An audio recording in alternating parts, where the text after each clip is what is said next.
We're going to go to Purdue, who picked up a road win at Wisconsin. Wisconsin, another team who is absolutely desperate for wins right now, as they are right on the cut line between last four in, first four out. Tonight, they lose a game that exchanged leads a bunch of times tonight. This was a back-and-forth affair. Purdue's lost a couple of those back-and-forth affairs in conference play recently, especially on the road. Tonight, they get a 63-61 victory. Tyler, we'll go to you first here. Is this a game that you're just happy to win if you're Purdue? Like, you go into the Kohl Center, you get a win against a desperate team like that.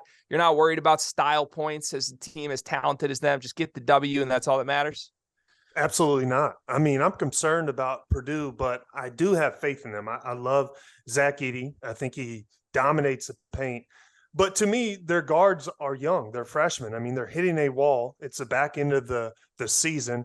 So I would be concerned if their guard play is going to be solid enough for them to make a deep tournament run. That is my concern. It just, to me, it comes down to how good are their guards going to play. And I think that's going to be the difference maker for them. But no, I think they've got to keep winning, because I think they're on the verge of potentially maybe slipping out of being a number one seed in the tournament.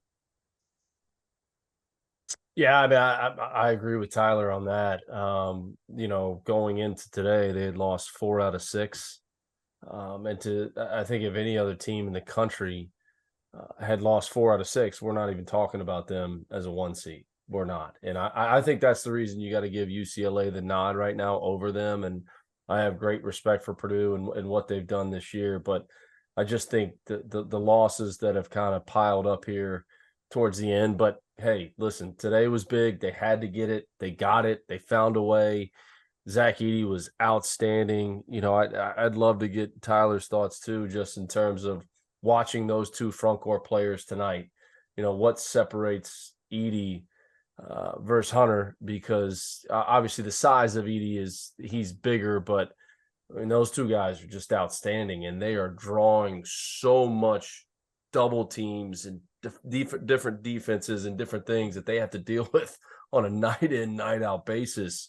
It can't be easy for them to deal with. So, again, tonight was big. They found a way. They're on the road, an unbelievable environment. Wisconsin's a tough place to play. They sell it out.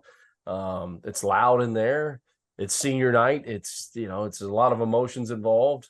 And they found a way to win, but I think it was big. But right now, for me, I'd give the nod to UCLA just because of going into this, Purdue losing 4 out of 6. But, watching those two front court guys and what they have to do on a night in, night out basis is just so impressive. And I'd love to get Tyler's thoughts on just what separates them, what's different, who's better ultimately. And I know Edey's bigger, but, what's the difference between the two of them? Because they're just getting so much, and they have to do so much for their teams to be successful.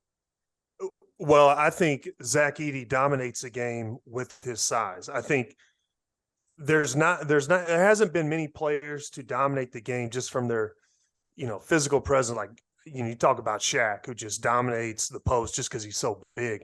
And I think Edey does that, but I think Edey's also the most improved player in college.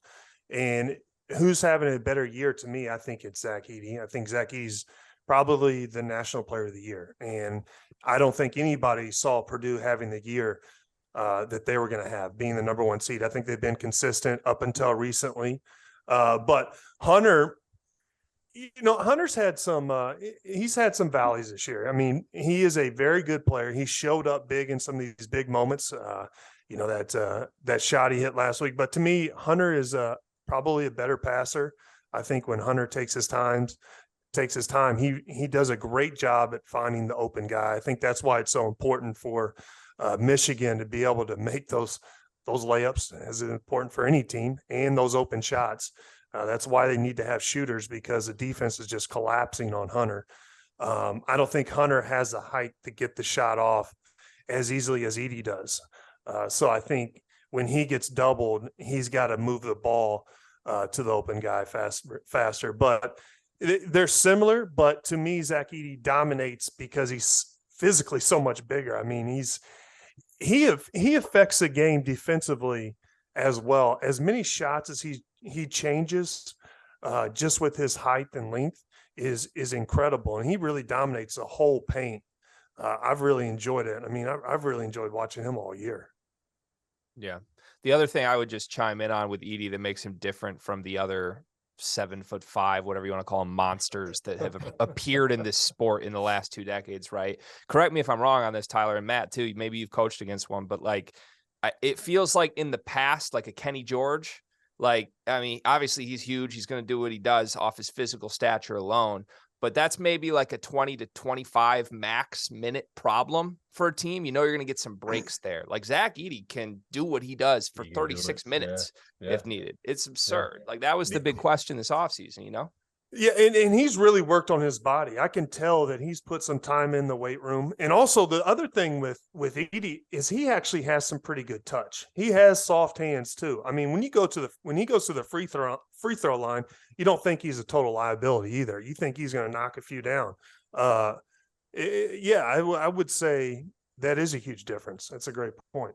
Yeah. Yeah. And he only 3 for 8 from the line tonight, but that's an aberration for Edey compared to how he shot it this season. So hey guys, just a reminder, our sponsor for today's episode is Run Your Pool. They are hosting the Field of 68 Bracket Challenge. This year, they are giving away $1,500 in free prizes. It's all an incentive for you to get on there and find out just how good their platform is. I've been using them for my bracket pools for years. I've used them for Super Bowl squares. I use them for everything that I need to use them for. The biggest survivor pool that I'm in for both NFL and NCAA tournament is by Run Your Pool. So go check them out. The link's below. Tap in.